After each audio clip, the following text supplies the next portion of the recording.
సాధారణంగా ఈ భూమి మీద ఎన్నో రకాల ఔషధ మొక్కలున్నాయనే విషయం తెలుసు కానీ సాక్షాత్తు లక్ష్మీ స్వరూపమైన మొక్క తులసీమాత ఆవిర్భావం గురించి తెలియజేసేదే ఈనాటి పరమార్థం. యన్మూలే సర్వతీర్థాని యన్మధ్యే సర్వదేవతా యదగ్రే సర్వవేదశ్చ తులసీం త్వాం నమామ్యహం.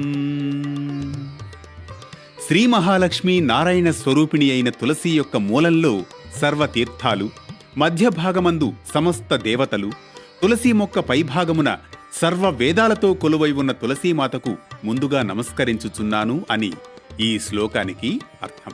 అంతటి దైవాంశ సంభూతురాలు తులసి ఎలా అయిందో తెలుసుకోవాలంటే మాత్రం బ్రహ్మ వైవర్త పురాణంలోని తులసి వృత్తాంతం తెలుసుకోవలసిందే. అలనాడు ధర్మధ్వజుడు మాధవి అనే దంపతులకు అతిలోక సౌందర్యవతి అయిన బృంద అనే కుమార్తె కలుగుతుంది. ఆమె శ్రీహరిని వివాహమాడదలచి బదరికాశ్రమంలో బ్రహ్మకై ఘోర తపస్సు చేస్తుంది.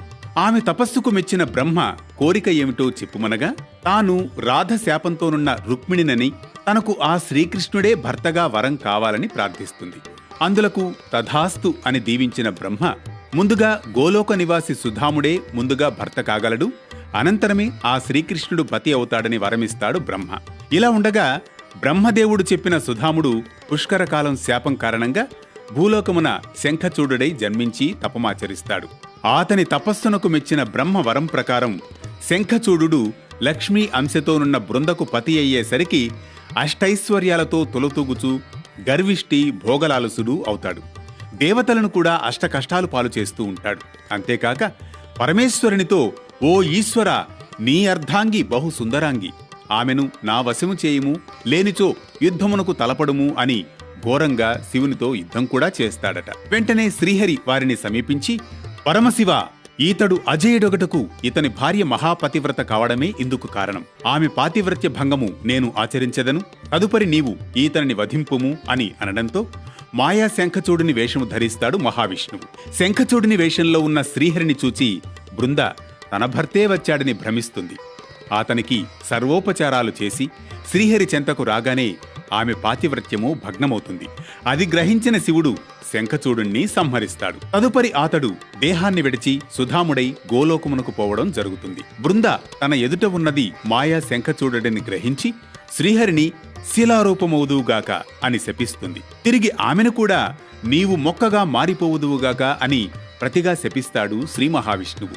దీంతో శ్రీహరి గండకీ నదిలో సాలగ్రామశిలగా మారిపోగా బృంద తులసీ మొక్కగా మారిపోవడం జరుగుతుంది. ఇది తులసీమాత ఆవిర్భావం. ఆనాటి నుండి తులసి విశిష్టమైన స్థానాన్ని పొందింది. ప్రతి ఇంటా తులసి మొక్కను కోటలో పెంచి పూజించుట మన సంప్రదాయంలో భాగం. తులసి కృష్ణ ప్రియసి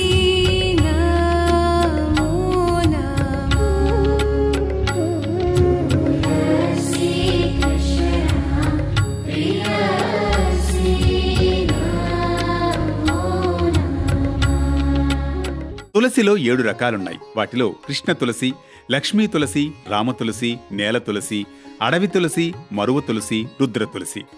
ఇక వైద్యపరంగా కూడా తులసి ఎన్నో అమోఘమైన ఔషధ గుణాలను కలిగి ఉందని ఆయుర్వేద శాస్త్రం కొనియాడుతుంది.